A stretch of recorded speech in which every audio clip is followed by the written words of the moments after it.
नमस्कार। DD news पर आप देखना शुरू कर चुके हैं समाचारों का बुलेटिन। मैं हूं लाल चंद्र सिंह। देखेंगे देश और दुनिया की तमाम बड़ी खबरें, लेकिन सबसे पहले इस समय की हेडलाइंस। गुजरात के वडनगर में केंद्रीय गृह मंत्री अमित शाह ने, इस समय सीधे हम आपको लिए चलते हैं कैबिनेट की प्रेस वार्ता में, जहां पर की कैबिनेट की प्रेस वार्ता चल रही है। अलग अलग नाम से सेलिब्रेट किया जाता है। सबसे पहले आप सबको बहुत बहुत बधाइयाँ, बहुत शुभकामनाएं। महाकुंभ जो चल रहा है विश्व में एक बहुत बड़ी मिसाल साबित हो रहा है, उसके लिए भी आप सबको शुभकामनाएं।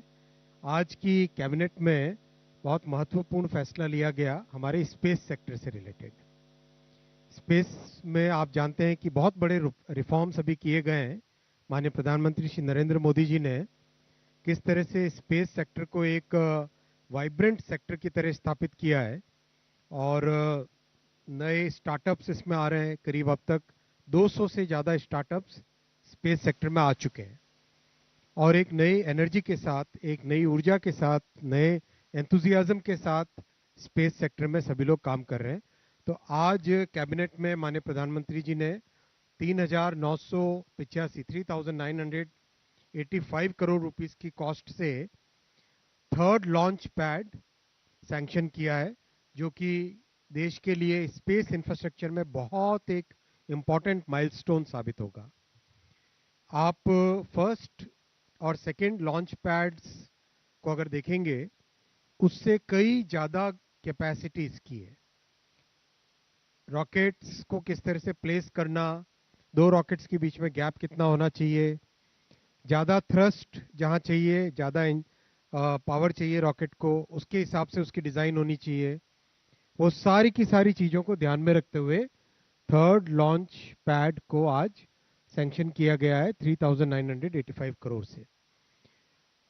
अगले 30 वर्षों को ध्यान में रखते हुए इस इंफ्रास्ट्रक्चर की डिज़ाइन की जा रही है। आप सब जानते हैं कि दो बड़े मिशन लिए गए हैं, जिसमें भारत अंतरिक्ष स्पेस स्टेशन बनेगा और बाय 2040 मून पर भारतीय पहुंचने की एक बड़ा जो मिशन हाथ में लिया हुआ है, उसमें इस प्रोजेक्ट का बहुत बड़ा रोल रहेगा। थर्ड लॉन्च पैड का बहुत बड़ा रोल रहेगा। दोनों दोनों जो अभी के लॉन्च पैड्स हैं, उसका इंफ्रास्ट्रक्चर जितना है वो सब भी, और उसके सिस्टम्स हैं, जो कम्युनिकेशन सिस्टम्स हैं, मेजरमेंट सिस्टम्स हैं, उन सब को भी इस प्रोजेक्ट में अपग्रेड किया जाएगा। ये सारे टेक्निकल डिटेल्स आपके सामने हैं और जो प्रेस आपके सामने नोट जाएगा उसमें और भी टेक्निकल डिटेल्स आएंगे। What I wanted to say is, with the launch of with the approval of the third launch pad, this huge space sector startup ecosystem which has got created, that will get a major boost. उनको एक नई facility मिलेगी, उनको एक नई capability मिलेगी। अभी हाल ही में स्पेडेक्स जो डॉकिंग के लिए बहुत बड़ा इंपॉर्टेंट एक प्रोजेक्ट था, वो भी सक्सेसफुल हुआ है, जो आप सबकी जानकारी में है। अगर आप ओवरऑल पिक्चर को देखें, इस पूरे ओवरऑल पिक्चर को देखें, डिफेंस हो, स्पेस हो, साइंस एंड टेक्नोलॉजी हो, इनोवेशन हो, नई टेक्नोलॉजीज डेवलप करनी हो, उस सब में लास्ट 10 इयर्स में प्रधानमंत्री श्री नरेंद्र मोदी जी ने इतना एम्फेसिस दिया है कि आज हमारे पास टेक्नोलॉजी को डेवलप करके, यूज करके, अपने खुद के यूज के लिए प्लस एक्सपोर्ट के लिए वो कैपेबिलिटीज देश में डेवलप हो रही है। इसीलिए आपके सामने एक समरी रखी है, जो टेक्नोलॉजी से रिलेटेड प्रधानमंत्री जी की थर्ड टर्म में, इस ऐतिहासिक थर्ड टर्म में जो फैसले लिए गए, ये सारे साइंस एंड टेक्नोलॉजी से रिलेटेड 68,000 करोड़ रुपीस के अब तक के फैसले लिए गए। मैं साथियों इसके बाद में आता हूं, जो कैबिनेट में नहीं था फैसला, लेकिन आपकी जानकारी के लिए रखना चाहता हूं।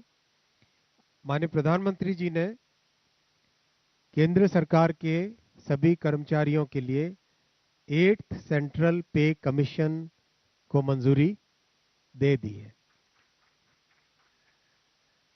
8th सेंट्रल पे कमीशन आप सब जानते हैं 1947 से अब तक 7 पे कमीशंस हुए हैं और प्रधानमंत्री जी ने एक रेगुलर रिदम के साथ पे कमीशन बनाने का जो एक संकल्प लिया है, उसके हिसाब से 2016 में लास्ट पे कमीशन 7th पे कमीशन स्टार्ट हुआ था, तो 2026 में इसका टर्म कंप्लीट होता है।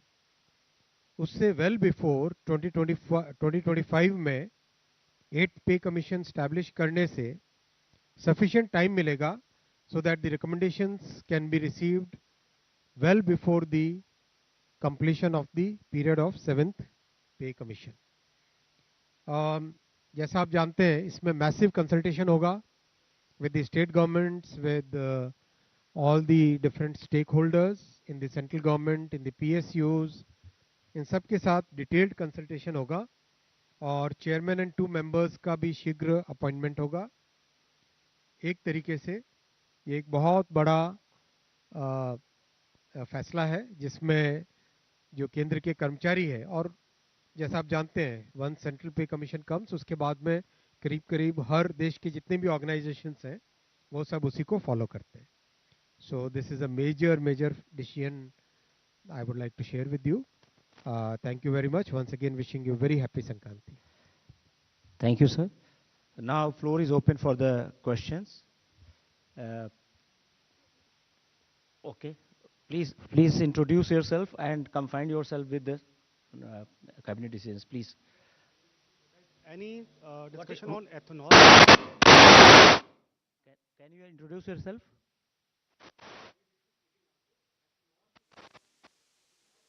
जो चर्चा होती है वो मैं आपके सामने रखता ही हूँ हमेशा। Next.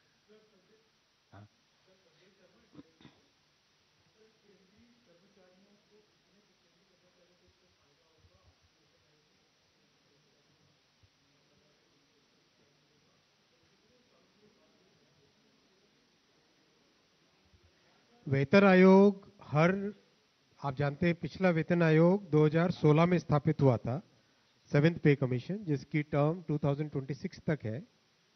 तो वेल बिफोर 2026 इसकी रिकमेंडेशंस आके सो दैट 2026 में इसको लागू किया जा सके, इस हिसाब से आज ये फैसला है। करीब एग्जैक्ट नंबर्स आपको दे देंगे, करीब 50 लाख के आसपास है टोटल एम्प्लॉइज। 2 number. घोषणा की गई इसमें जो आपने कहा कि चेयरमैन और 2 सदस्य होंगे या चेयरमैन सहित 2 सदस्य होंगे, और कब तक अगर वो डिटेल्स आपके सामने बहुत जल्दी आ जाएंगे। 13. Just a second, please. एक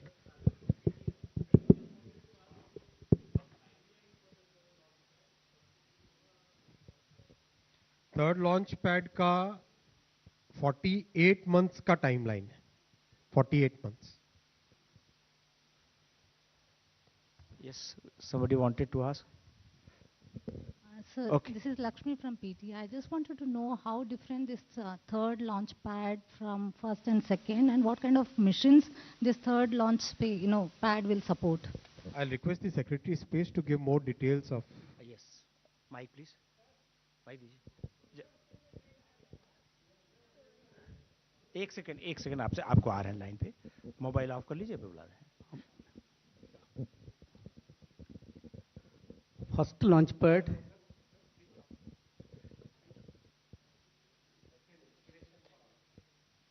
thank you, sir. Thank you. As you are aware, we are having right now 2 launch pads operational. In the first launch pad, we can launch PSLV vehicle.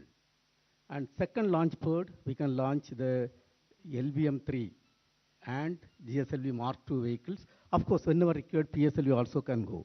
Now, Honorable Prime Minister has already given the approval for the next generation launcher, NGLV.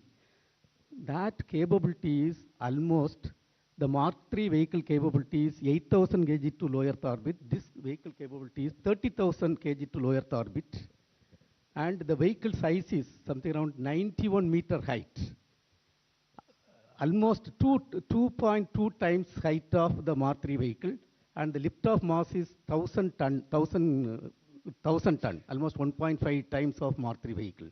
So This launch pad is capable of handling that vehicle, NGLV. Also, we can launch, with augmenting, we can also have capability to launch more Mark III vehicles. And this vehicle, if you see, it is having a LOX methane propulsion system, so the entire infrastructure has to be built, and that we don't have in the current pads. Also, we can, little augmentation, Honorable Prime Minister has already given the direction and guideline for us to take Indian to moon and safely land and bring them back safely. For that program also, this pad will be useful. Thank you, sir. Any more questions about space so that sir can give the answers?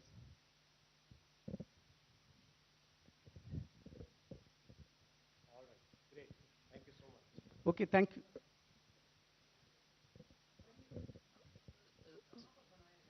Shri Harikota. Thank you, sir. Okay, sir. Okay, thank you. Today we had the great, this one, excellent achievement. Thank you, sir. Thank you. Thank you, sir. All right, friends. हाँ, परिचय दीजिए आप। Freelance journalist, ये 7th पे में कहा गया था जो 50% डीए होने के बाद उसे बेसिक में मर्ज कर दिया जाएगा, तो कब इसको इस मामले पे कोई ये बैठक में विचार किया गया है? जो 7th पे कमीशन की तो रिकमेंडेशंस ऑलरेडी इंप्लीमेंट हो चुकी है। नहीं, 7th पे में ही कहा गया था जो 50% से एबव होने पर डीए उसे बेसिक में मर्ज करके टिल आप इनका क्वेश्चन नोट कर लो। मैं नोट कर लेता हूँ, मैं समझ गया। वापस। ठीक है, विष्णु सोम, आप पूछना चाहते थे कुछ? Sir, Sunil Prabhu, sir. Sir, I just wanted to know about the constitution of the committee and the term, by when do they submit? We'll get the details. We'll get all the details. Okay, it's not yet been, the committee has not It's been in the constituted. works. I'm announcing what. Okay. Aman. Sir, मैं तरुण शर्मा हूँ, जी business से। Sir, RINL को लेकर कोई discussion आज की? कितने फैसले हैं वो मैंने सारे बता दिए।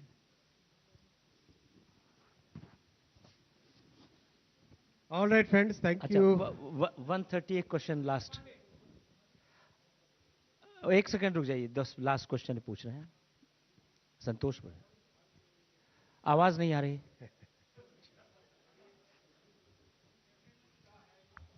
मंत्री के नाते आप क्या एश्योरेंस देंगे फिल्म स्टार्स को और तमाम जो सेलिब्रिटीज हैं?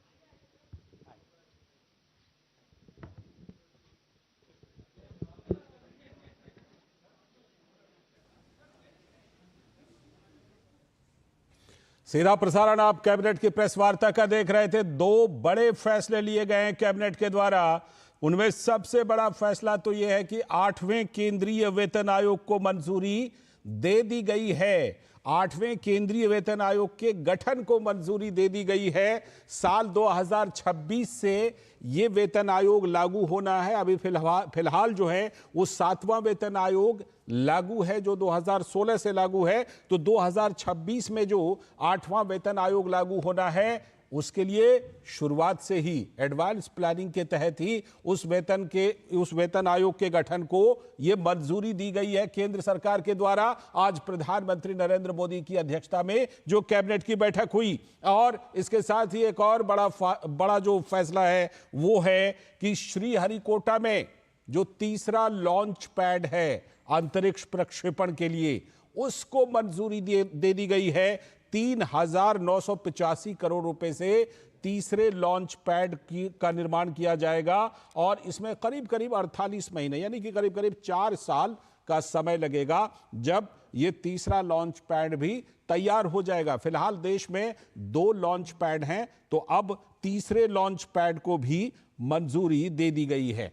और कैबिनेट की जो प्रेस वार्ता की शुरुआत हुई उसमें सबसे पहले उन्होंने महाकुंभ को लेकर के शुभकामनाएं दी। महाकुंभ को लेकर शुभकामनाएं देने के बाद स्पेस सेक्टर को लेकर के जो ये बड़ा फैसला लिया गया है, केंद्रीय मंत्री अश्विनी वैष्णव ने उसको लेकर के जानकारी दी कि स्पेस सेक्टर को लेकर ये बड़ा फैसला ये हुआ है कि 3,985 करोड़ करीब करीब 4,000 करोड़ रुपए से तीसरे लॉन्च पैड के निर्माण को मंजूरी दी गई है। अभी वक्त है एक ब्रेक का। ब्रेक के बाद लौटेंगे तो दिखाएंगे कि कैबिनेट के इन बड़े फैसलों के मायने क्या हैं।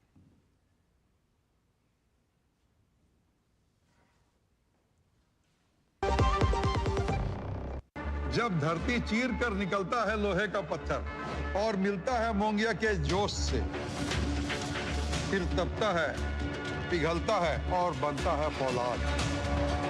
अब होता है सरिया सारी खूबियों के साथ। मोंगिया स्टील, मजबूत देश का मजबूत सरिया।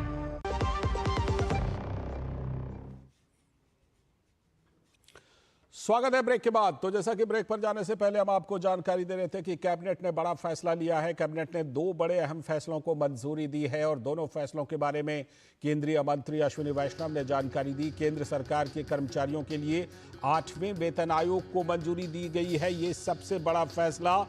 और इसके साथ ही जो एक और फैसला हुआ है वो अंतरिक्ष क्षेत्र को लेकर। तो पहले वेतन आयोग के फैसले की बात करते हैं। 2026 में 8वें वेतन आयोग की सिफारिशें लागू हो जाएंगी। और जो दूसरा फैसला जिसका हम जिक्र कर रहे थे, 3,985 करोड़ रुपए की लागत से थर्ड लॉन्च पैड को मंजूरी दी गई है। ये अंतरिक्ष क्षेत्र के लिए बड़ा फैसला है। अंतरिक्ष क्षेत्र के लिए ये बड़ा फैसला है क्योंकि 2040 तक भारत के चांद पर पहुंचने के लक्ष्य में ये जो थर्ड लॉन्च पैड है, इसकी बड़ी भूमिका होने वाली है। ये बहुत बड़ी भूमिका, बहुत बड़ा फैसला अंतरिक्ष क्षेत्र के लिए। तो ये जो दोनों के दोनों फैसले हैं, ये काफ़ी बड़े फैसले हैं। आज अगर इन फैसलों की बात की जाए तो ये दोनों फैसले, जिसमें कि केंद्र सरकार ने सबसे पहले केंद्र सरकार के कर्मचारियों के लिए 8वें वेतन आयोग के सिफारिशों को मंजूरी दी गई है। तो ये जो दोनों के दोनों फैसले हैं जो आज कैबिनेट ने लिए हैं, इनमें एक तो कर्मचारियों के लिए काफ़ी बड़ा फैसला है और दूसरा अंतरिक्ष क्षेत्र के लिए काफ़ी बड़ा फैसला है। आप देख रहे हैं अपने टेलीविजन स्क्रीन पर कि जो अंतरिक्ष क्षेत्र के लिए बड़ा फैसला है वो है तीसरे लॉन्च पैड के निर्माण को मंजूरी देना। श्रीहरिकोटा जो आंध्र प्रदेश में है, वहां पर 2 लॉन्च पैड हैं। अब एक और लॉन्च पैड, जिससे कि साल 2040 तक भारत के चांद पर पहुंचने के लक्ष्य में ये जो थर्ड लॉन्च पैड है, इसकी बड़ी भूमिका होने वाली है। तो 2 बड़े फैसलों को कैबिनेट ने मंजूरी दी है। एक अंतरिक्ष क्षेत्र से जुड़ा हुआ फैसला और दूसरा जो केंद्र सरकार के कर्मचारियों से जुड़ा, वो है 8वें वेतन आयोग को मंजूरी। हमारे साथ हमारे संवाददाता शैलेंद्र मिश्र फोन लाइन पर जुड़ चुके हैं, जो इसी प्रेस कॉन्फ्रेंस में मौजूद थे। शैलेंद्र, सबसे पहले हम उस बड़ी खबर की बात करेंगे जिसमें 8वें वेतन आयोग, केंद्रीय वेतन आयोग के गठन को मंजूरी दी गई है। आपने वहां पर यह सवाल पूछा भी कि क्या होगा, इसमें कितने अध्यक्ष होंगे या कितने सदस्य होंगे, क्या कुछ इसको लेकर कोई तस्वीर साफ हो पाई क्या शैलेंद्र? आपने सवाल जवाब भी किया था वहां पर। देखिए, ये बताया गया है कि एक चेयरमैन और 2 सदस्य की नियुक्ति की जाएगी और जल्द ही इसका ऐलान औपचारिक तौर पर कर दिया जाएगा कि जो 8वें वेतन आयोग के गठन की घोषणा कर दी जाएगी, उसको मंजूरी दे दी गई है। आज की कैबिनेट के बैठक के बाद केंद्रीय सूचना प्रसारण मंत्री ने इस बात को बताया कि मोदी सरकार ने फैसला किया है केंद्र के कर्मचारियों के लिए 8वें वेतन आयोग के गठन को मंजूरी दी है। हम जानते हैं कि एक आमतौर पर कार्यकाल होता है जब वेतन आयोग अपनी सिफारिशें देता है। ये भी कहा गया है कि जो वेतन आयोग का जो समय होगा वो 7वें वेतन आयोग से कम होगा, ये सूत्र बता रहे हैं। यानी जल्द ही कमेटी के ऐलान के बाद वो कमेटी अपनी सिफारिश कर देगी, उसके बाद राज्य उस लिहाज से उस अनुशंसा को लागू कर सकते हैं। जब केंद्र उस अनुशंसा को मंजूरी देगा, उसे लागू करेगा। तो ये एक बहुत बड़ा तोहफा नए साल में 2025 का जब पहला महीना चल रहा है और 2 ही हफ्ते हुए हैं, तब केंद्र सरकार के कर्मचारियों के लिए, 48 लाख से ज़्यादा कर्मचारियों के लिए ये बड़ा तोहफा इसलिए है कि इसकी उम्मीद एक तरह से नहीं की गई थी हाल फिलहाल कि सरकार 8वें वेतन आयोग पर कोई विचार कर रही है। ऐसे संकेत नहीं दिए गए थे। देखिए, ये कहा गया था कि फिलहाल ऐसा कोई विचार नहीं है, जो कुछ दिन पहले ये बात सामने आ रही थी। और अब ये फैसला लिया जाना और एक तरह से वो राहत वाली बात है और बहुत खुशी की बात है केंद्रीय कर्मचारियों के लिए देश भर के कि वेतन आयोग के, नए वेतन आयोग के गठन का फैसला सरकार ने लिया है। क्योंकि जब जब वेतन आयोग का गठन होता है तो जो 10 सालों की जो स्थितियां होती है, जिसमें जो महंगाई जिस तरह से बढ़ती है या फिर बाकी जो राहत देनी होती है, आमतौर हम पर देखते हैं कि वेतन आयोग की सिफारिशों के साथ ही केंद्र सरकार के जो कर्मचारी हैं, अलग अलग वर्ग के जो ए बी सी डी जो कर्मचारी अलग अलग वर्ग में आते हैं, अधिकारी आते हैं, उनके वेतन में एक अच्छा इजाफा होता है। तो उस लिहाज से आप देखें कि इंतजार होता है कि नए वेतन आयोग का गठन सरकार कब करती है। जब उसका एक 10 साल बाद एक ऐसा लगता है कि अब सरकार को गठन करना चाहिए, या फिर एक निश्चित समय सीमा के बाद ऐसा लगता है कि नए वेतन आयोग का गठन सरकार कर सकती है, तो निश्चित तौर पर आज एक बहुत बड़ा फैसला केंद्र सरकार के कर्मियों के लिए प्रधानमंत्री नरेंद्र मोदी की अगुवाई में लिया गया है। 8वें वेतन आयोग को मंजूरी दी गई, उसके गठन को मंजूरी दी गई। जी बिल्कुल, 8वें वेतन आयोग के गठन को मंजूरी दी गई है। 2026 से जो 8वें वेतन आयोग की सिफारिशें हैं वो लागू हो सकती हैं, होंगी। तो उसके लिहाज से अगर देखा जाए, अभी साल 2025 की शुरुआत है शैलेंद्र, ऐसे में वेल इन एडवांस यानी कि समय से पहले इसके गठन को मंजूरी दी गई है सरकार के द्वारा। और जैसा कि मंत्री जी ने, अश्विनी वैष्णव जी ने बताया भी कि इसको इसलिए दिया गया है ताकि बिल्कुल बढ़िया से 8वां वेतन आयोग विचार कर पाए, अपनी सिफारिश कर पाए और केंद्रीय कर्मचारियों के हित में सिफारिशें कर पाए। देखिए, मोदी सरकार की एक कार्यशैली रही है, उस कार्यशैली में जिस काम को करना है उसमें कोई लेट लतीफी नहीं की जानी है, और समय पर कमेटी का गठन करना, समय पर सिफारिशें आना और समय पर उसको लागू किया जाना, ये एक कार्यशैली रही है। और हमने देखा है कि उस पर तेजी से, चाहे कोई वेतन आयोग की अब गठन की बात हो या इससे पहले अगर आप कुछ और फैसले देखें, तो उसमें जब कमेटियां बनाई गई तो उन कमेटी को सिफारिश को निश्चित समय में लागू किया गया। और दूसरी बात ये होती है कि जब वेतन आयोग की सिफारिश समय पर आती है और उसको मंजूरी मिलती है तो सरकार को भी फायदा होता है। सरकार भी, चूंकि अगर देर से सिफारिशें लागू होती है तो फिर एक एरियर देना होता है, उसकी भरपाई करनी होती है। तो जब अगर समय पर सिफारिशें लागू होंगी तो निश्चित तौर पर कर्मचारियों और सरकार के दोनों के लिए ये एक फायदेमंद बात होगी। और चूंकि प्रधानमंत्री नरेंद्र मोदी की अगुवाई में जो गवर्नेंस मॉडल है वो किसी भी काम को लटकाने का नहीं है, किसी भी काम को तय समय पर पूरे करने का है या उससे पहले पूरा करने का है। तो इसीलिए संकेत दिए गए हैं कि बहुत ज्यादा लंबा समय नहीं लेगी कमेटी सिफारिशें करने में। और अब तो जानते हैं कि सिफारिशें आते ही उसकी मंजूरी और सिफारिशें आने के बीच का जो समय है वो मोदी सरकार में एक नाम मात्र का रह गया है, यानी सिफारिशें आती हैं और तुरंत उचित सिफारिशें मंजूर कर ली जाती हैं। ठीक है, तो दूसरा तौर पर एक और जो दूसरा बड़ा फैसला है, इसलिए कहा जा रहा है केंद्र सरकार के कर्मचारी। ठीक है शैलेंद्र, दूसरा जो बड़ा फैसला है, 2 लॉन्च पैड पहले से थे, अब तीसरे लॉन्च पैड को मंजूरी दे दी गई। करीब 4 साल का वक्त लगेगा। इसमें कहा जा रहा है कि साल 2040 तक जो है, जो अंतरिक्ष कार्यक्रम है, चांद पर जो मिशन भेजने का है, उसको लेकर के बड़ी इससे मदद मिलने वाली है। ये कितना बड़ा फैसला और कितना अहम फैसला भारत के उभरते हुए स्पेस सेक्टर के लिए? ये देखिए, तकरीबन 3800 करोड़ रुपए, अगर मैं फिगर सही याद कर पा रहा हूं, से ये पूरा प्रस्ताव को मंजूरी दी गई है। करीब 3985 करोड़ का मतलब ये 3985 यानी 4000 करोड़ के आसपास मान लीजिए, इस 4000 करोड़ का। तो इसमें इसका मतलब यह है कि हम स्पेस सेक्टर में और बेहतर तरीके से सामने आएंगे। देखिए, अभी तक 68,000 करोड़ रुपए का एक तरह से तमाम योजनाओं का ऐलान स्पेस सेक्टर में हो चुका है बीते कुछ वर्षों में देखे मोदी सरकार के द्वारा, और 200 से ज्यादा स्टार्टअप स्पेस सेक्टर में आ चुके हैं। यानी निजी सेक्टर की भी भागीदारी अब बहुत तेजी से बढ़ रही है, जिसमें नए नए स्टार्टअप सामने आ रहे हैं और उनमें एक अपार संभावनाएं कही जा रही है। तो उस लिहाज से आप देखिए कि तीसरे लॉन्च पैड के गठन का ऐलान ये बहुत महत्वपूर्ण है। हम देखेंगे कि फ्यूचर में, भविष्य में बहुत तेजी से स्पेस सेक्टर का विकास होगा। बिल्कुल, बहुत बहुत शुक्रिया शैलेंद्र जुड़ने के लिए और इस बड़ी खबर पर जानकारी देने के लिए कि कैबिनेट ने 2 बड़े फैसले लिए हैं। उसमें जो एक बड़ा फैसला है वो 8वें वेतन आयोग को मंजूरी, और दूसरा बड़ा फैसला तीसरे लॉन्च पैड को मंजूरी। और अब बढ़ते हैं अगली खबर की तरफ। केंद्रीय गृह मंत्री अमित शाह ने आज गुजरात के वडनगर में करीब 300 करोड़ रुपए की लागत वाले विकास कार्यों का लोकार्पण किया। अमित शाह ने कहा कि वडनगर सबसे पुरातन शहरों में से एक है और हजारों साल से वडनगर की यात्रा चली आ रही है। गृह मंत्री ने कहा कि सरकार के प्रयासों से वडनगर में पुरातत्व अनुभव संग्रहालय, प्रेरणा संकुल और स्पोर्ट्स कॉम्प्लेक्स का पुनरुत्थान किया गया है, जो वडनगर को विकास की नई राह पर आगे बढ़ाएगा। हमारा वडनगर सबसे पुरातन शहरों में से एक शहर। जिसने अपनी अक्षुण्णता और जीवंतता के कारण देश के हर काल की संस्कृति की और संस्कार को प्रभावित करने का काम किया। हजारों साल से अनथक रूप से ये वडनगर की यात्रा चलती गई और 2500 साल से पुराने तो हमारे पास इसका प्रमाण भी। साथ ही केंद्रीय गृह मंत्री अमित शाह ने कहा कि यह संग्रहालय वडनगर के इतिहास और शिक्षा में योगदान को उजागर करता है।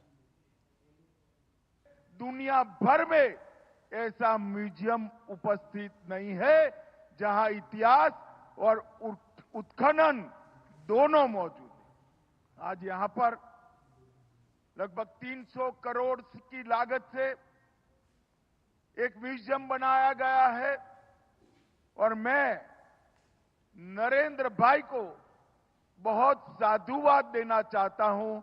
इन्होंने ये परिकल्पना कर न केवल वडनगर, गुजरात और देश की संस्कृति को दुनिया के नक्शे पर रखने का काम किया है। और अमित शाह ने प्रेरणा संकुल परिसर आगे आने वाली पीढ़ियों के लिए उसे वरदान बताते हुए कहा कि इसी स्कूल में आने वाली पीढ़ी अपना भविष्य निर्माण करेगी।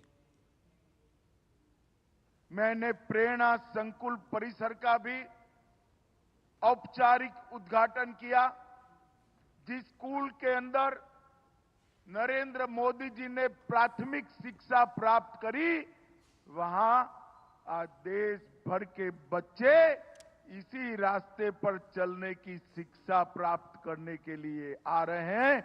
ये प्रेरणा संकुल आने वाले देश के भविष्य में कई ऐसे बड़े व्यक्तियों का योगदान देने का काम करेगा। और अब बात दिल्ली विधानसभा चुनाव की, जहां नामांकन की प्रक्रिया जोरों पर है और इसी क्रम में आम आदमी पार्टी यानी आपके दिल्ली प्रदेश संयोजक और बाबरपुर विधानसभा से प्रत्याशी गोपाल राय ने आज अपना नामांकन दाखिल कर दिया। गोपाल राय ने कहा कि मुझे भरोसा है कि बाबरपुर विधानसभा में जिस प्रकार विकास के कार्य हुए हैं, जनता काम के लिए हमें फिर से मौका देगी। बाबरपुर विधानसभा के लोगों को मैं धन्यवाद करना चाहता हूं। उन्होंने 2 बार मुझे चुनाव जिता करके प्रतिनिधि बनाया। इस बार फिर हमने आज नामांकन किया है आम आदमी पार्टी की तरफ से। मुझे भरोसा है बाबरपुर विधानसभा में जिस तरह से विकास कार्य हुए हैं, काम के लिए लोग दोबारा हमसे फिर से मौका देंगे। और वहीं दिल्ली के पूर्व उप मुख्यमंत्री और आम आदमी पार्टी के विधायक मनीष सिसोदिया ने जंगपुरा विधानसभा सीट से अपना नामांकन दाखिल किया। मनीष सिसोदिया ने कहा कि जंगपुरा से विधायक चुने जाने पर मैं यहां की जनता का सुख दुख में साथ दूंगा। जंगपुरा विधानसभा से आम आदमी पार्टी के उम्मीदवार के रूप में अरविंद केजरीवाल जी के एक सिपाही के रूप में मैंने नामांकन दाखिल किया है और इस विश्वास पर दाखिल किया है कि जंगपुरा के लोग, जंगपुरा का एक एक भाई, एक एक बहन वही प्यार और सम्मान अपने इस भाई को देंगे जो पिछले 10 साल से आम आदमी पार्टी को देते रहे हैं। और दिल्ली सरकार में मंत्री और ग्रेटर कैलाश विधानसभा सीट से आम आदमी पार्टी के उम्मीदवार सौरभ भारद्वाज ने भी अपना नामांकन दाखिल कर दिया।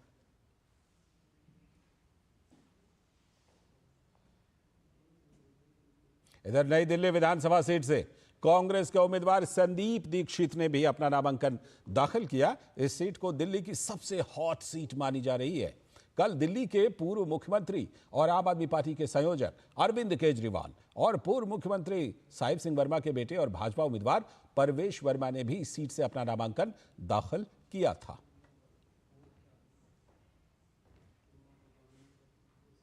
तो दिल्ली विधानसभा चुनाव के लिए नामांकन की प्रक्रिया जारी है और पटपड़गंज विधानसभा क्षेत्र से कांग्रेस के उम्मीदवार अनिल चौधरी ने आज अपना नामांकन दाखिल किया। इस बीच कांग्रेस ने दिल्ली विधानसभा चुनाव के लिए अपनी 5वीं लिस्ट में 2 और उम्मीदवारों के नामों की घोषणा की है। पार्टी ने तिमारपुर से लोकेंद्र चौधरी और रोहतास नगर से सुरेश वटी चौहान को अपना उम्मीदवार बनाया है। इसके साथ ही कांग्रेस ने दिल्ली विधानसभा चुनाव के लिए अब सभी 70 सीटों पर अपने उम्मीदवारों की घोषणा कर दी। इससे पहले कांग्रेस ने बुधवार को 5 उम्मीदवारों की सूची जारी की थी, जिसमें बवाना से सुरेंद्र कुमार, रोहिणी से सुमेश गुप्ता, करोल बाग से राहुल धानक, तुगलकाबाद से वीरेंद्र बिधूड़ी और बदरपुर से अर्जुन भड़ाना को टिकट दिया गया था। बता दें कि दिल्ली विधानसभा चुनाव के लिए सभी 70 सीटों पर 5 फरवरी को एक ही चरण में वोटिंग होनी है, जबकि चुनाव के नतीजे की घोषणा 8 फरवरी को होगी। और चुनाव आयोग ने चुनावों में सोशल मीडिया और आर्टिफिशियल इंटेलिजेंस के दुरुपयोग को रोकने के संबंध में एक प्रेस नोट जारी किया है। अपने प्रेस नोट में चुनाव आयोग ने कहा है कि हाल के वर्षों में आर्टिफिशियल इंटेलिजेंस में हुई प्रगति ने तस्वीरों, वीडियो और ऑडियो सहित अत्यधिक विश्वसनीय सामग्री के निर्माण को सक्षम किया है। चुनाव आयोग ने कहा कि राजनीतिक अभियान में एआई तकनीकों के बढ़ते उपयोग के साथ पारदर्शिता और जवाबदेही बनाए रखना बहुत आवश्यक है, क्योंकि एआई से बनी सामग्री में मतदाता की राय और विश्वास को प्रभावित करने की क्षमता है। चुनाव आयोग ने अपने दिशा निर्देशों में राजनीतिक दलों और उनके प्रतिनिधियों द्वारा डीप फेक एआई जनरेटेड विकृत सामग्री के उपयोग पर अंकुश लगाने की मांग की है। और दिल्ली के मुख्यमंत्री आतिशी और आम आदमी पार्टी के नेता संजय सिंह को राउल्स एवेन्यू कोर्ट ने नोटिस जारी किया है। कोर्ट ने यह नोटिस कांग्रेस नेता संदीप दीक्षित की ओर से दायर मानहानि केस की सुनवाई करते हुए किया है। संदीप दीक्षित ने दोनों नेताओं के खिलाफ आपराधिक मानहानि की शिकायत दी है। संदीप दीक्षित का आरोप है कि आप नेताओं ने उन पर बिना किसी आधार के भाजपा से पैसे लेकर घूस लेने का आरोप लगाया, जिससे उनकी प्रतिष्ठा को नुकसान पहुंचा है। इस मामले की अगली सुनवाई अब 27 जनवरी को होगी। अगली खबर, बीजेपी के प्रवक्ता शहजाद पूनावाला ने हिंडनबर्ग रिसर्च के बंद होने पर कांग्रेस पार्टी और राहुल गांधी को निशाने पर लिया है। उन्होंने राहुल गांधी से सवाल करते हुए कहा कि हिंडनबर्ग ने ताला बंद कर दिया, आप अपना प्रोपेगेंडा कब बंद करेंगे। इसके साथ ही पूनावाला ने हिंडनबर्ग रिसर्च की झूठी रिपोर्ट को आधार बनाकर भारत की जनता को नुकसान पहुंचाने के कांग्रेस पर आरोप लगाए। हिंडनबर्ग की जो रिपोर्ट थी वो एक सुपारी ली गई थी भारत की आर्थिक और भारत की जो बढ़ती हुई ताकत है उसके खिलाफ। आर्थिक आतंकवाद फैलाने के लिए एक प्रकार से ये सुनियोजित ढंग से स्पॉन्सर्ड, ऑर्गेनाइज्ड, ऑर्केस्ट्रेटेड और मैनिपुलेटेड रिपोर्ट प्रेजेंट की गई। राहुल गांधी जी, आज सवाल आपसे है कि हिंडनबर्ग ने तो मतलब आपके विदेशी अलायंस पार्टनर ने तो ताला बंद कर दिया, आप अपना प्रोपेगेंडा कब बंद करेंगे भारत के खिलाफ? या ये सोचा समझा प्रयोग है या उससे भी बढ़कर ये सोरोस के द्वारा स्पॉन्सर्ड उद्योग है? और इस बीच दिल्ली विधानसभा चुनाव से जुड़ी एक और ब्रेकिंग न्यूज। दिल्ली विधानसभा चुनाव के लिए भाजपा ने एक और सूची जारी कर दी है। इस चौथी सूची में 9 उम्मीदवारों के नामों की घोषणा की गई है। तो दिल्ली विधानसभा चुनाव के लिए चौथी सूची बीजेपी की जारी हो गई है, जिसमें 9 उम्मीदवारों के नाम हैं। 9 भाजपा उम्मीदवारों को इसमें टिकट दिया गया है। कुछ नाम हम आपको बताते हैं। ग्रेटर कैलाश से शिखा राय को उम्मीदवार बनाया गया है। ग्रेटर कैलाश ये वही सीट है जहां से सौरभ भारद्वाज आम आदमी पार्टी सरकार में मंत्री लड़ रहे हैं। संगम विहार से चंदन चौधरी को उम्मीदवार बनाया गया है भाजपा की तरफ से। और त्रिलोकपुरी से रविकांत उज्जैन को भाजपा ने उम्मीदवार बनाया है।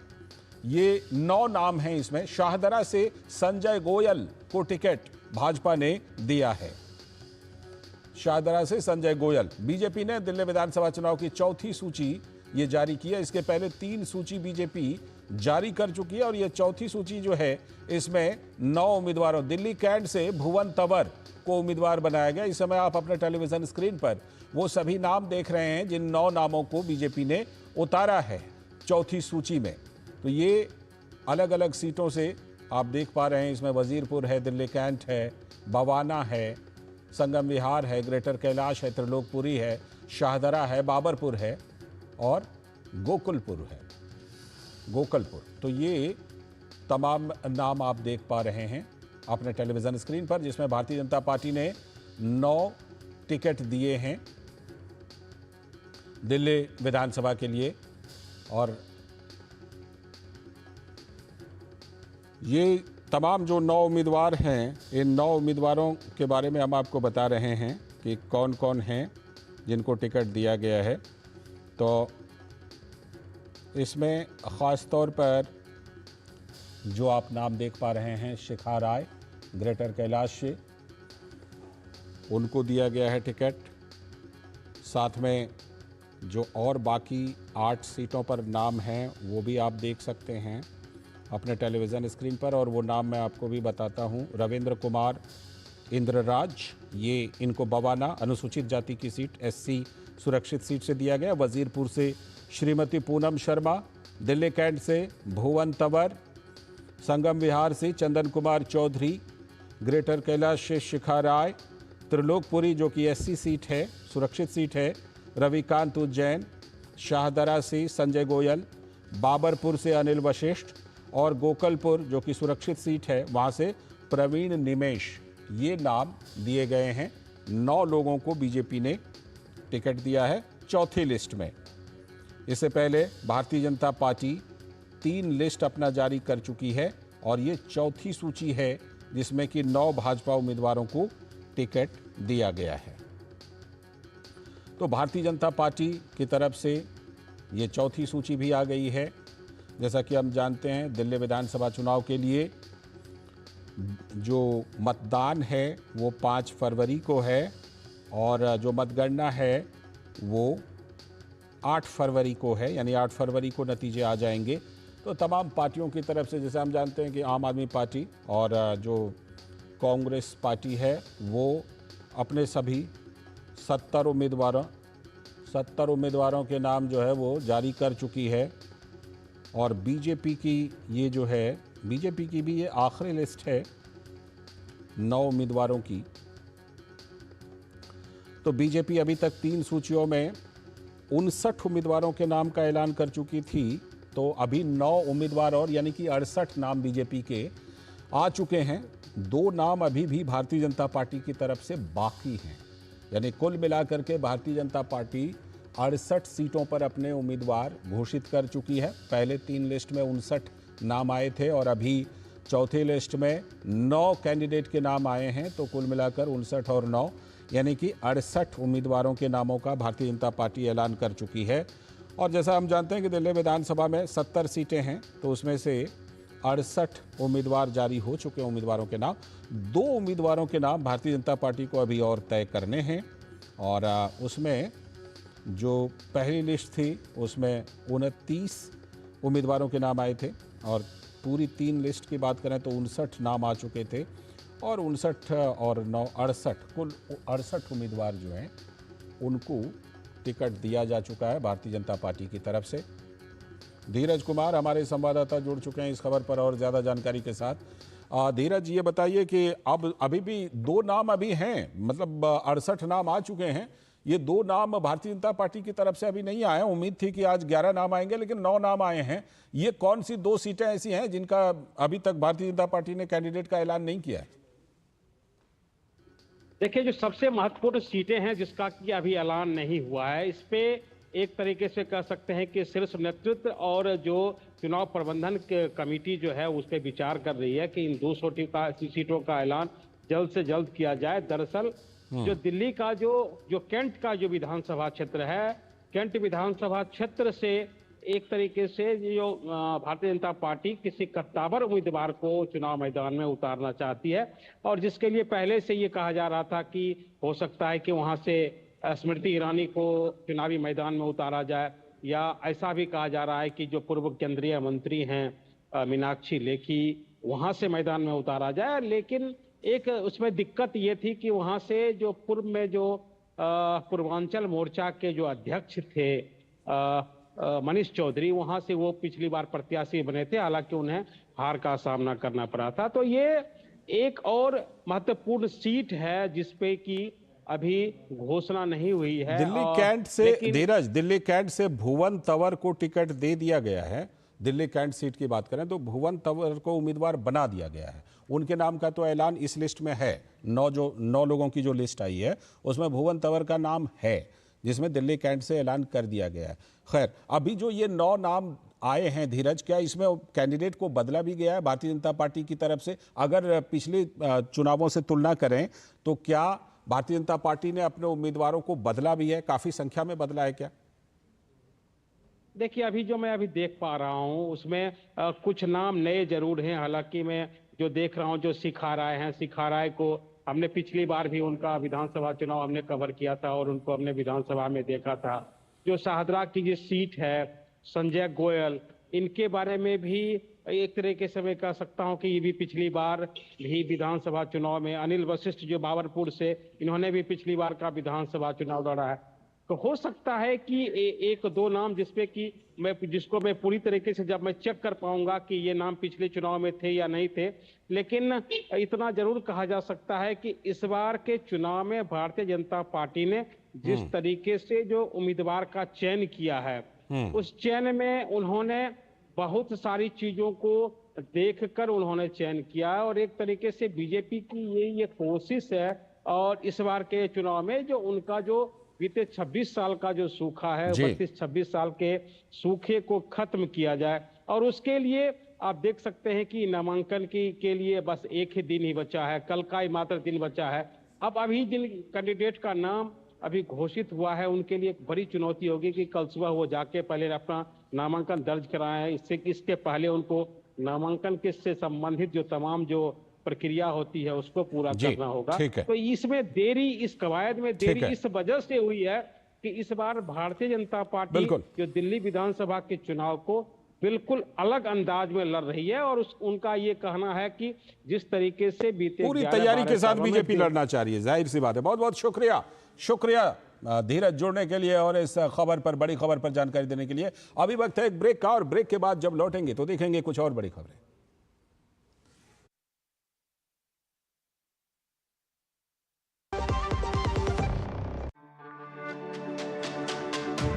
मेरी पसंद, मेरी पसंद, मेरी पसंद, मेरी पसंद, हमारी पसंद, हम सबकी पसंद। मजबूत देश का मजबूत सरिया Mongia steel.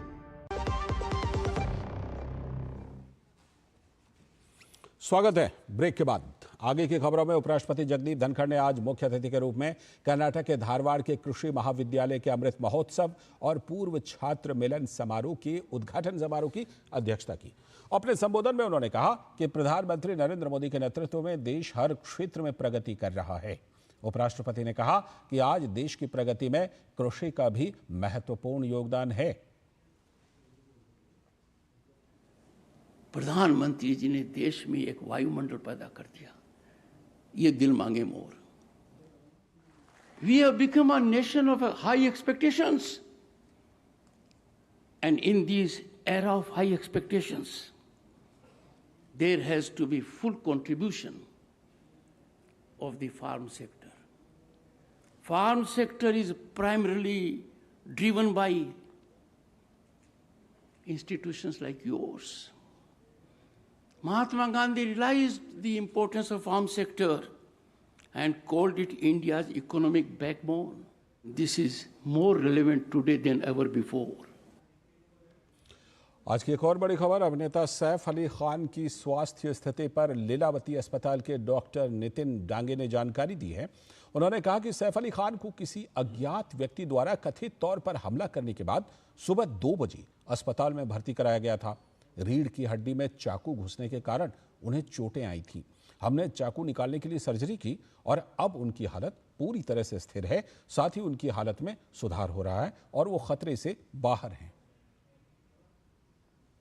Mr. Saif Ali Khan was admitted in the morning at 2 a.m.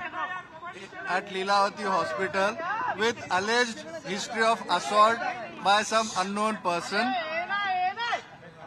At 2 a.m. he sustained major injury to the thoracic spinal cord due to lodged knife in the spine. Surgery was performed to remove the knife and also repair the leaking spinal fluid. He is completely stable now. He is recovering well and out of danger. और अभिनेता सैफ अली खान पर हमले के बारे में Mumbai police के zone 9 के DCP Dixit Gedam ने बताया कि कल रात आरोपी ने सैफ अली खान के घर में घुसने के लिए आग से बचने वाली सीढ़ी का इस्तेमाल किया। यह डकैती का प्रयास प्रतीत होता है। हम आरोपियों को गिरफ्तार करने के लिए काम कर रहे हैं। अभी तक के इन्वेस्टिगेशन में ये एक चोरी का अटेम्प्ट था, ऐसा हमारे इन्वेस्टिगेशन में निष्पन्न हुआ है। एक्यूज को जल्दी अरेस्ट करने की कोशिश हमारी चल रही है और एक बार एक्यूज अरेस्ट हो जाता है तो उसके बाद आगे के डिटेल्स ये हम आपसे डिस्क्लोज कर पाएंगे। और अभिनेता सैफ अली खान पर हुए हमले की Indian film and television industry के डायरेक्टर्स एसोसिएशन की ने निंदा की है। IFTDA के अध्यक्ष अशोक पंडित ने कहा कि मुंबई पुलिस जल्द ही कार्रवाई करेगी। हम कामना करते हैं कि सैफ अली खान जल्द से जल्द ठीक हो जाएं। सैफ अली खान के साथ जो इंसिडेंट हुआ ये काफ़ी निंदनीय है और मैं Indian film and television directors association, federation of western India cine employees और इम्पा की तरफ से इस हादसे को, इस इंसिडेंट को कंडेम करता हूँ। हम लोग कंसर्न हैं सैफ अली खान की सेहत के लिए, उनकी फिजिक के लिए और उनके साथ जो अटैक हुआ। अगली खबर छत्तीसगढ़ से, जहां सुकमा जिले में पुलिस ने 7 नक्सलियों को गिरफ्तार करने में सफलता हासिल की है। पुलिस के मुताबिक इन नक्सलियों को चिंता गुफा थाना क्षेत्र के अंतर्गत आने वाले दुलेड़ गांव के पास एक पहाड़ी से गिरफ्तार किया गया। सभी गिरफ्तार नक्सली पिछले साल दुलेड़ के पास पिकअप वाहन से सामान की लूटपाट कर वाहन को आग लगाने वाली घटना में शामिल रहे हैं। पुलिस का कहना है कि नक्सलियों को गिरफ्तार करने में थाना चिंता गुफा पुलिस बल और 203 कोबरा वाहिनी की संयुक्त कार्यवाही रही। सभी गिरफ्तार नक्सलियों की उम्र 20 से लेकर 55 वर्ष के बीच है। अब बात इसरो के एक और छलांग की। भारतीय अंतरिक्ष अनुसंधान संगठन यानी इसरो ने एक और बड़ा मकाम हासिल कर लिया है। इसरो के स्पेडेक्स मिशन ने ऐतिहासिक डॉकिंग में सफलता हासिल की है। इसके साथ ही भारत अब यह उपलब्धि हासिल करने वाला चौथा देश बन गया है। अमेरिका, रूस और चीन इस सूची में पहले से शामिल देश हैं। इसरो ने स्पेडेक्स सैटेलाइट की डॉकिंग प्रोसेस को सफलतापूर्वक पूरा कर लिया। इसरो ने बताया कि दोनों सैटेलाइट्स की दूरी को 15 मीटर से 3 मीटर तक लाने की कोशिश सफल रही। डॉकिंग की शुरुआत सटीकता के साथ की गई, जिससे अंतरिक्ष यान को पकड़ने में सफलता मिली। साथ ही वापसी की प्रक्रिया सुचारू रूप से पूरी हुई। तो प्रधानमंत्री नरेंद्र मोदी ने स्पेडेक्स डॉकिंग प्रक्रिया सफलतापूर्वक पूरी होने पर इसरो को बधाई दी। उन्होंने सोशल मीडिया प्लेटफॉर्म एक्स पर लिखा, उपग्रहों की अंतरिक्ष डॉकिंग के सफल प्रदर्शन के लिए इसरो के हमारे वैज्ञानिकों और पूरे अंतरिक्ष समुदाय को बधाई। यह आने वाले वर्षों में भारत के महत्वाकांक्षी अंतरिक्ष मिशनों के लिए एक महत्वपूर्ण कदम है।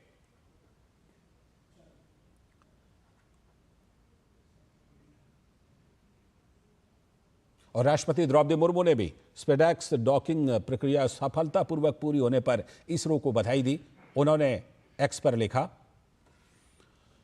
स्पेस डॉकिंग एक्सपेरिमेंट स्पेडेक्स के तहत लॉन्च किए गए 2 उपग्रहों की सफल डॉकिंग के साथ भारत के अंतरिक्ष कार्यक्रम ने ऐतिहासिक उपलब्धि हासिल की है। भारत अंतरिक्ष डॉकिंग क्षमता का प्रदर्शन करने वाला चौथा देश है। यह उपलब्धि चंद्रयान 4, भारत के नियोजित अंतरिक्ष स्टेशन और गगनयान जैसे अंतरिक्ष अन्वेषण में भारत के भविष्य के प्रयासों का मार्ग प्रशस्त करती है। भारत की अंतरिक्ष क्षमताओं को बढ़ाने के लिए इसरो और देश के सभी वैज्ञानिक और इंजीनियर समुदाय को बधाई। और अब बात स्टार्टअप की।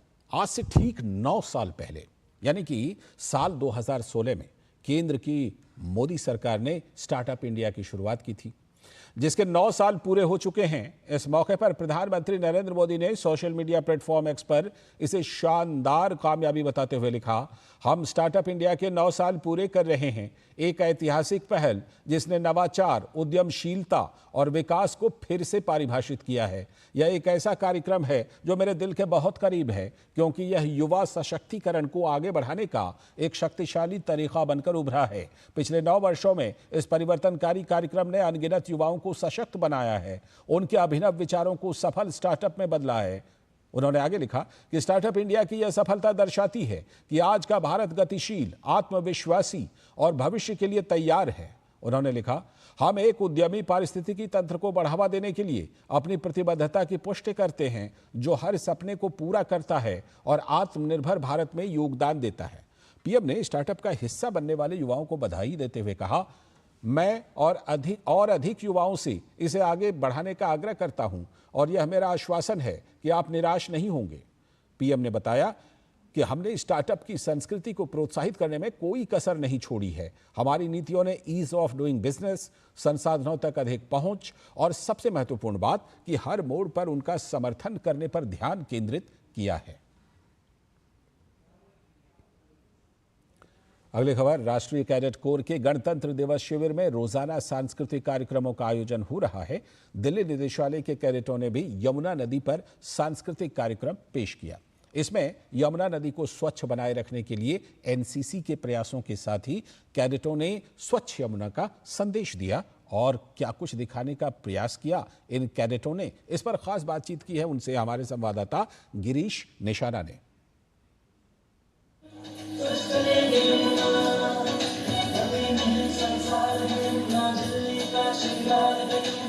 दिल्ली निदेशालय के कैडेटों ने अपने सांस्कृतिक कार्यक्रम के माध्यम से यमुना पर एक अच्छा संदेश दिया। हमारे कार्यक्रम में हमने इंद्रप्रस्था से दिल्ली तक की पूरी जर्नी दिखाई है और उसमें यमुना ने क्या क्या चीजें फेस की हैं वो सारा हमने दिखाया है। यमुना किन किन चीजों से गुजर के आज यमुना ऐसी है वो भी दिखाया है। जितने भी यमुना के साथ गलत हुआ है, उसके अंदर कचरा डाला है, कूड़ा डाला है, उसके बारे में हमारी दिल्ली के बैले में दिखाया गया है। हमारा जो बैले था वो दिल्ली की इंद्रप्रस्थ टू दिल्ली पे बेस्ड था, तो हमने यमुना की जुबानी पूरा दिल्ली दिखाया है।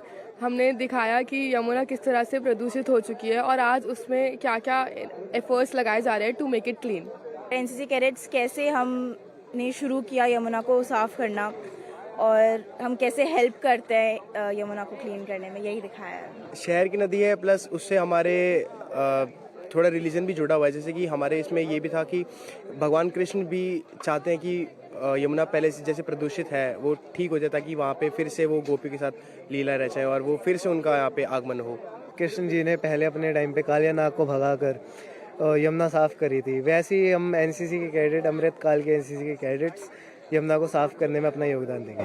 तो कहीं ना कहीं बहुत अच्छा संदेश देने का प्रयास इन कैडेटों ने किया है कि किस तरह से अमृतकाल के जो कैडेट हैं वो यमुना को पूरी तरह से साफ करके रहेंगे। कैमरामैन सौरभ बख्शी के साथ गिरीश निशाना, डीडी न्यूज, दिल्ली। और अब बात दिव्य भव्य महाकुंभ की।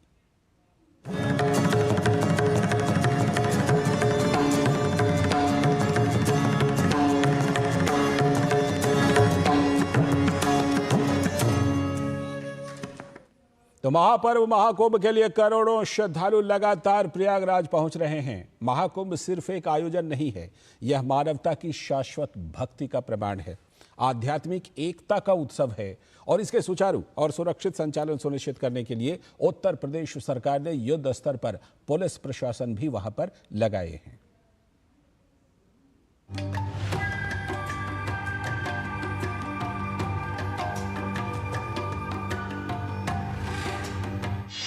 एक 113 जलमार्गों की निगरानी कर रहे हैं ड्रोन। 100 मीटर की गहराई तक काम कर रहे हैं अंडर वाटर ड्रोन। संदिग्ध गतिविधि या घटना के बारे में सटीक जानकारी दे रहे हैं ड्रोन। इसे असीमित दूरी तक संचालित किया जा सकता है।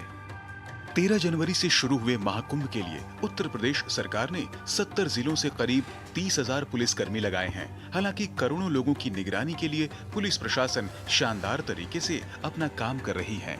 लगातार निगरानी के लिए सरकार ने इसी क्रम में एक ठोस कदम उठाते हुए अंडर वाटर ड्रोन की तकनीक पुलिस प्रशासन को दी है, जिससे हर समय लोगों पर निगरानी रखी जा सके, खासकर तब जब लाखों श्रद्धालु गंगा, यमुना और सरस्वती नदियों के संगम पर डुबकी लगाने के लिए घाटों पर इकट्ठा होते हैं। We have an underwater drone which caters to this need to keep an eye on any kind of security intervention which takes place, and also for disaster management. So for that also we have underwater drones providing us the required servicing. Under water drone दिन रात 113 जलमार्गों की निगरानी कर रहे हैं। विशेष रूप से ये ड्रोन उन्नत तकनीक से लैस हैं, जो उन्हें कम रोशनी की स्थिति में प्रभावी ढंग से काम करने की अनुमति देते हैं, जिससे लक्ष्य की सटीक ट्रैकिंग सुनिश्चित होती है। ये अत्याधुनिक अंडर वाटर ड्रोन 100 मीटर की गहराई तक काम करते हैं और रियल टाइम की report integrated command and control centre तक पहुंचाते हैं। इन्हें असीमित दूरी तक संचालित किया जा सकता है और यह पानी के भीतर किसी भी संदिग्ध गतिविधि या घटना के बारे में सटीक जानकारी प्रदान करते हैं, जिससे तत्काल कार्रवाई की जा सकती है। श्रद्धालुओं के लिए सुरक्षा व्यवस्था सुचारू रूप से चलाने के लिए न केवल महाकुंभ नगर के मंदिरों और प्रमुख स्थलों पर, बल्कि प्रयागराज की ओर जाने वाले सभी मार्गों पर भी सुरक्षा उपाय मजबूत किए गए हैं। Bureau report, DD news. तो कुंभ की नगरी आपकी भी प्रतीक्षा कर रही है। आप अगर नहीं गए तो जरूर वहां जाइए। फिलहाल इस बुलेटिन में इतना ही। नमस्कार।